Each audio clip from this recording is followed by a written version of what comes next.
యాక్చువల్గా రాజకీయంలోకి తను లాగుతున్నాడు, రాజకీయం లాగలేదు తనని.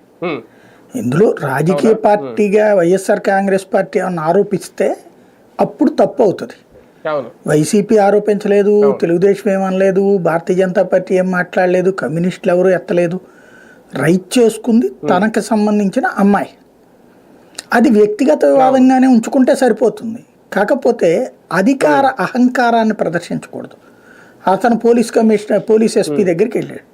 యాక్చువల్గా నిందితుడిగా వెళ్లాల్సినటువంటి వాడు ఇప్పుడు తను అక్కడ జబర్దస్త్గా వెళ్ళి ఓ స్టేట్మెంట్ ఇచ్చి రావడం, అదేదో పోలీసులు తననేదో నిర్దోషిగా వదిలిపెట్టేసినట్టు, తనదే తప్పు లేదన్నట్టు.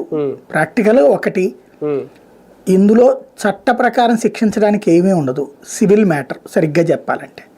ఎందుకు అంటే ఆమె మేజరే, ఈయన మేజరే. ఆమె ఇతనితో ఇష్టపడినే దాన్ని ఏమనాలా, ఇల్లీగల్ అనటానికి కుదరదు, వివాహేతర సంబంధం అనాలి. అంటే పెళ్లి చేసుకోకుండా కాపురం చేశారు వాళ్ళు. ఆ అమ్మాయి ఇతని ఫ్రెండ్ భార్యట, ఇతని ఫ్రెండ్ చనిపోయాడట.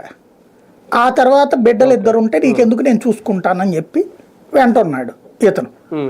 అమ్మాయి దగ్గర ఉన్న ఆస్తిని ఇతను తను రాజకీయంగా అవసరాలు అంటే తనకి అంతకుముందు